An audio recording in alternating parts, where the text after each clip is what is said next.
This is TWiT. Do you listen to KUOW in beautiful Seattle? I do. Okay, be careful. If you have a if you have a 2016 Mazda, I do. do you really? Yes, I do. Well, so this And tempts he's an me. NPR listener. This actually intrigues me because it turns out there's a flaw in the rendering. Coders will know all about this. They're not sanitizing their inputs. There's a flaw in the engine. They actually use JavaScript to render the screen. Not the car engine. Not the car engine. Geek engine. The code engine. To render the screen, they use JavaScript on the entertainment unit, and apparently it has trouble with Unicode characters and some punctuation, and it'll actually crash it. So there are apparently a Not lot just of crash it, but brick it. And there are a lot of people who can only listen to KUOW in their Mazda, permanently stuck on 94.9 FM. Because they have a little extra stuff in the text. Ars Technica did a better story because KUOW's story starts talking about 5G. They didn't understand it. They didn't understand it. 5G. That's why. I read their story. I was like, what? Well, of course they didn't understand it. So yeah, Ars Technica figured out that that's what it is. It's a Unicode issue. Yeah, so it's not a 5G issue No, for not at people all. who are looking at that. Yeah. But this to me, okay, so I love this story because it shows like we're building out as we connect all this stuff, and we have companies who are not necessarily used to dealing with software over like a 10-year time frame, maybe like a car's life, figuring out how not to accidentally break it, and then what happens when you break it. Who's responsible? Because the issue here is they break these people's infotainment centers. It's going to cost them money to actually physically replace it if they were one of the but it's really Mazda's people. fault for not properly handling.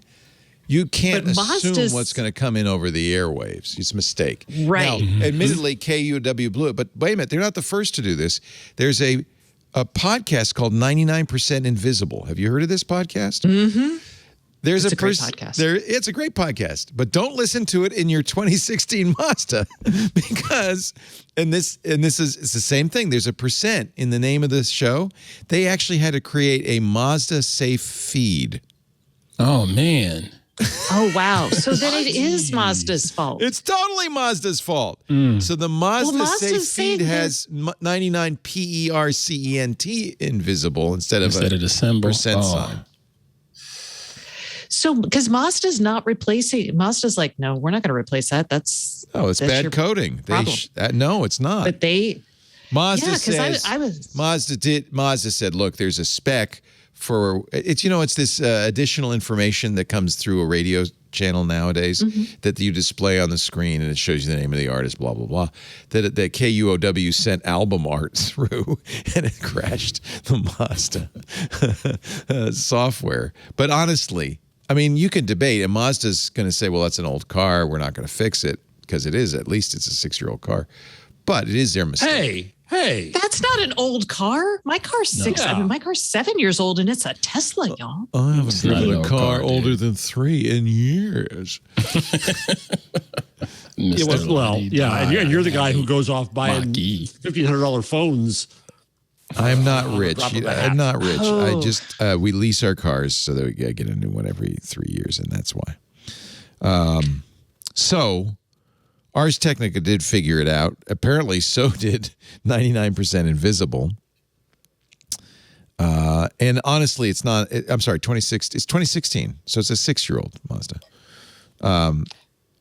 Well, it says it affects cars from 2014 to 2017. Oh, interesting. So the KUOW, I think there's two issues. I think there's two separate things running around here. One is specific to 2016-year-olds. And apparently Mazda does say, I feel like ours must have updated the story, that customers Mazda will replace it now. But for it's gonna goodwill. They're not admitting any Yeah. culpability. Yeah. Right. Yeah. But because of the chip shortage, it might take a while. Right. But Meanwhile, they got to listen to nothing but liberal NPR. It's a conspiracy, I tell you. So sanitize your inputs, kids.